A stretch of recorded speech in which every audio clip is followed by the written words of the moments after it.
Hi there, my name is John Stevens, pastor of Zion Lutheran Church in Oregon City, Oregon, and we're part of the ELCA, and welcome to Dollar Store Children's Sermons, where we take a look at the lectionary text. We tie them to an item from the Dollar Tree. This is for the second Sunday after Epiphany, and we're looking at the gospel lesson where they see Jesus and says, look, there is the Lamb of God who takes away the sin of the world.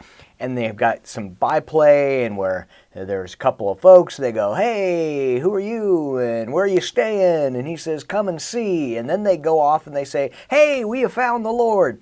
And it's interesting to me that it's like Jesus invites them, and then they use the language, we have found the Lord. And so I was playing with this idea of this hide and seek, this seeking and finding, and about, it came to me that Jesus probably plays the worst game of hide and seek ever. And I think of that cartoon where they've two people knocking on the door and they go, have you found Jesus?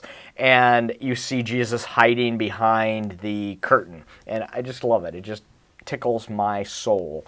And so I'm talking about hide and seek and about how Jesus finds us so that we can find Jesus.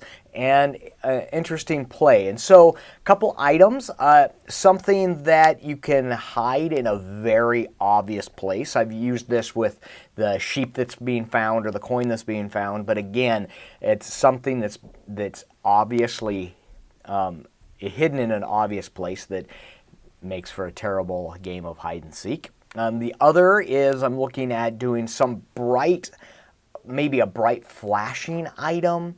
I'm using, one of the items I'm going to be using is a pair of colorful socks. Socks I have right now are Bigfoot socks, Sasquatch socks, and so they're bright yellow with weird characters. I've got even brighter socks than that. Just this idea of something that catches your attention. And it's all about how we are invited by Christ, we are found by Christ to then to find God. And we find Christ and we find God in many different places. Last week for Epiphany Sunday, I had the star where we followed the star in different places. We found Christ in the sanctuary, that we also found Christ in the people and in the community of the church. And we find Christ, and Christ calls us to be part of that larger community.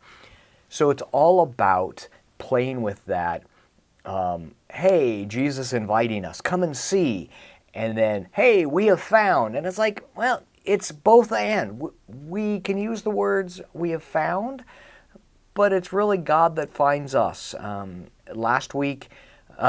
weeks ago was Epiphany Sunday, and then last week, baptism of the Lord. And in that sense that in our baptism, we remember that God found us, and that we are then sent out to call and to invite people to say, come and see. All right, so I'm using the bright fluorescent, they're even at the Dollar Tree, they've got fluorescent poster board that you could actually, as you're talking, you could have this bright fluorescent board and you can cut, one of those thought bubbles in a cartoon strip, where it's like bing, bing, bing, you can cut like either and in that bright, in the bright color, you can write the words come and see, and you can have one of your kids that's old enough to read say it, and you're like, I wonder what I'm thinking. Bing! And this bright fluorescent thing. And it's this idea of that we are called and we are invited, and that we are also then called to respond and to reach out. And it's this both and. It's a very Lutheran concept. Saint and sinner. We are captive, yet we are free. We are bound, and yet we are set free. Anyway, saint and sinner, I've said that already, but it's very law and gospel, both and. So, there we are, fully forgiven, fully in need of forgiven, fully redeemed, fully in need of redemption. I think you get the point. All right, I hope this can be a springboard for your own thinking, and as always, thanks for stopping by. Please remember to like and subscribe and comment. Go over to the Dollar Store Children's Sermon website, see what other things I've done in the past. And as always, I am so appreciative of your partnership in the ministry and for you coming along on this journey. Thanks. Have a great week.